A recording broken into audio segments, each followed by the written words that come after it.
Hello students, today we have discussed the most important topic biological classification, and in this lecture we know how living organisms are classified according to their different characteristics property. So let us start biological classification. Since पूरे every living organisms को classify करने के लिए उनके जो भी characters थे सारे एनिमल्स को प्लांट्स को अलग अलग श्रेणी में रखा गया। इस तरह से प्लांट्स और एनिमल्स के क्लासिफिकेशन को हम बायोलॉजिकल क्लासिफिकेशन कहते हैं। जब से आपका सिविलाइजेशन डेवलप हुआ तो बहुत सारे लोगों ने अटेम्प्ट किया लिविंग ऑर्गेनिम्स को क्लासिफाई करने के लिए।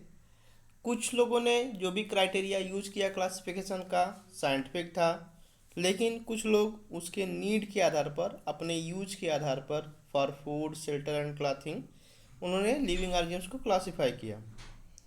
Aristotle was the earliest to attempt the scientific basis for classification. सबसे पहले जो क्लासिफिकेशन आपका दिया वो आपका एरिस्टोटल ने दिया।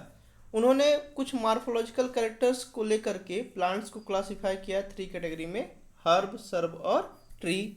इसके अलावा उन्होंने एनिमल किंगडम्स को भी वो 2 ग्रुप में डिवाइड किया कि ऐसे एनिमल जिसमें आपके रेड ब्लड होते थे, ऐसे एनिमल जिसमें आपके रेड ब्लड नहीं होते थे।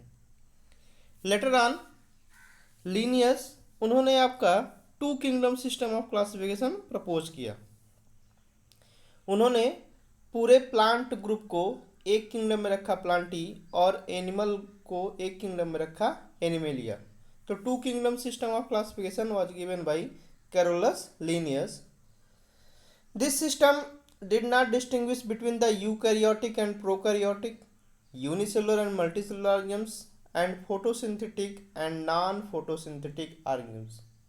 जो भी आपका 2 किंगडम्स क्लासिफिकेशन था वह आपका यह इंफॉर्मेशन नहीं पता पा रहा था कि वो आपका प्रोकैरियोटिक सेल है कि यूकैरियोटिक सेल है, फोटोसिंथेटिक ऑर्गेनिम्स है कि नॉन फोटोसिंथेटिक ऑर्गेनिम्स है, यूनिसेलुलर है कि मल्टीसेलुलर है। Later on further 3 kingdom classification was proposed which are given by Ernest Haeckel. इसके अलावा कुछ आपके morphological habitat, mode of reproduction, evolutionary relationship, इसके आधार पर भी एनिमल्स को क्लासिफाई किया गया। यानी टाइम टू टाइम जो भी आपके क्लासिफिकेशन थे फर्दर चेंज होते गए। उसके बाद फिर आपका जो मोस्ट इम्पॉर्टेंट क्लासिफिकेशन आया 5 kingdom classification, and this 5 kingdom classification was proposed by R.H. Whittaker in 1969. The kingdom defined by him were named Monera, Protista, Fungi, Plantae and Animalia. The main criteria for classification used by him include cell structure, उनका cell कैसा था, thallus organisation, किस तरह से उनकी thallus का development हुआ था, मोड ऑफ न्यूट्रिशन, कि ऑटोट्रॉप्स थे कि हेटेरोट्रॉप्स थे, रिप्रोडक्शन और फाइलोजेनेटिक रिलेशनशिप के आधार पर जो R.H. विटेकर थे उन्होंने किंगडम जो भी क्लासिफाई किया बेसिकली 5 कैटेगरी में, Monera, protista, fungi, Plantae and animalia, इस कैटेगरी में उन्होंने डिवाइड किया। फर्दर जितने भी आपके प्रोकैरियोटिक ऑर्गेनिम्स थे उन्होंने उनको एक ग्रुप में रखा अंडर द किंगडम मोनेरा, और जो भी आपके यूनिसेलुलर यूकैरियोटिक ऑर्गेनिम्स थे उन्होंने उसको रखा किंगडम प्रोटिस्टा में। फिर kingdom protista has brought together chlamydomonas, chlorella with paramecium and amoeba. It has put together organisms which in earlier classification were placed in different kingdom. Further जैसे जैसे हम आगे बढ़ते गए तो जो भी क्लासिफिकेशन था वह क्लासिफिकेशन में डिफ्रेंशिएट नहीं हो पा रहा था कि मतलब हेटेरोट्रॉपिक ग्रुप में, ऑटोट्रॉपिक ग्रुप में। फर्दर उसमें थोड़ा बहुत चेंजेस किया गया। हेटेरोट्रॉपिक ग्रुप में फंजाई और कुछ और autotrophic green plants they are also show character differences in their cell wall composition. अगर देखें तो प्लांट्स जो भी आपके ग्रीन प्लांट्स थे और फंजाई थे, दोनों में सेल वाल का आपका बहुत ज़्यादा क्या था, डिफ्रेंसिएशन था। तो सेल वाल के आधार पर उसको अलग रखा गया।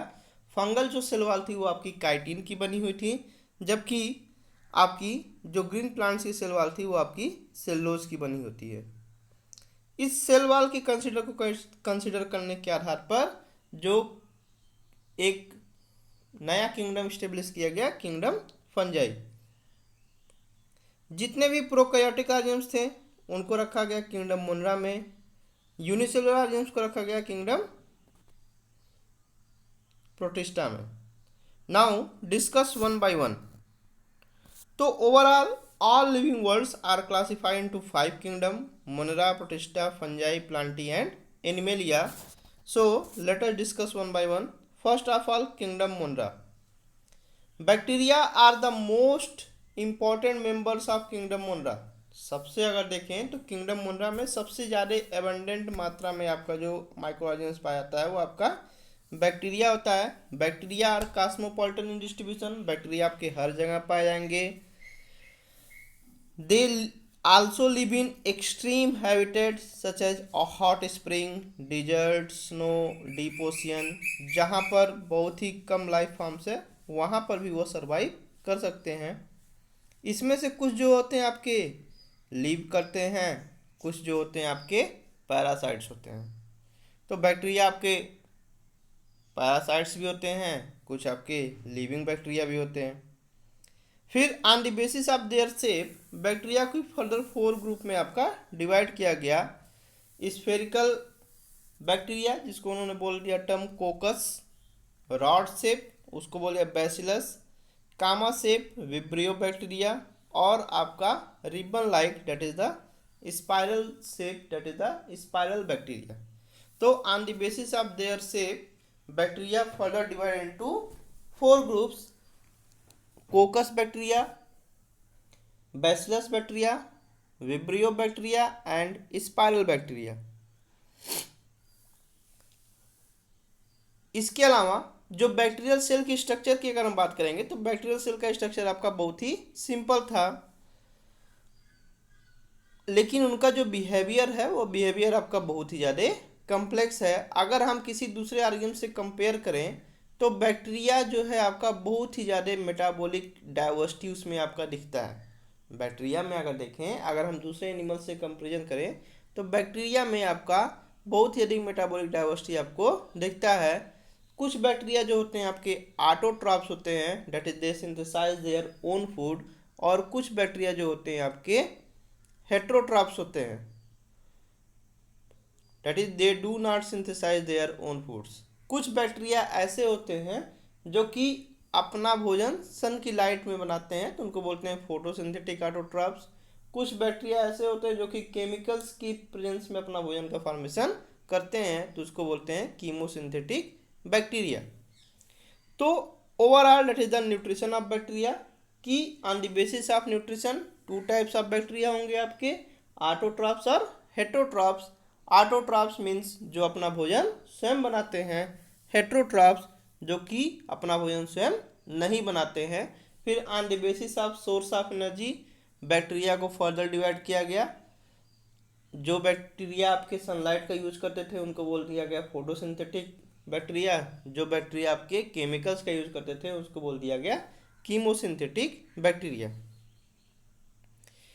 फर्दर मोनरा किंगडम मोनरा में आपके 2 ग्रुप के बैक्टीरिया आपके मेन आएंगे। एक होता है आपका आर्की बैक्टीरिया, आर्की बैक्टीरिया यानी सबसे प्रिमिटिव बैक्टीरिया, और दूसरा आपका होता है eu bacteria, eu means true bacteria. तो let us discuss one by one. First of all archae bacteria. Archae bacteria जो हैं आपके ये स्पेशल होते हैं क्योंकि ये अंडर स्ट्रीम कंडीशन, जहाँ पर ज़्यादा साल्टी एरिया हो, that is the halophiles, hot springs जहाँ पर बहुत ही ज़्यादा टेम्परेचर हो, एसिडिटी हो, और मार्सी एरियाज, ऐसी जगह पर ये आपके पाए जाते हैं।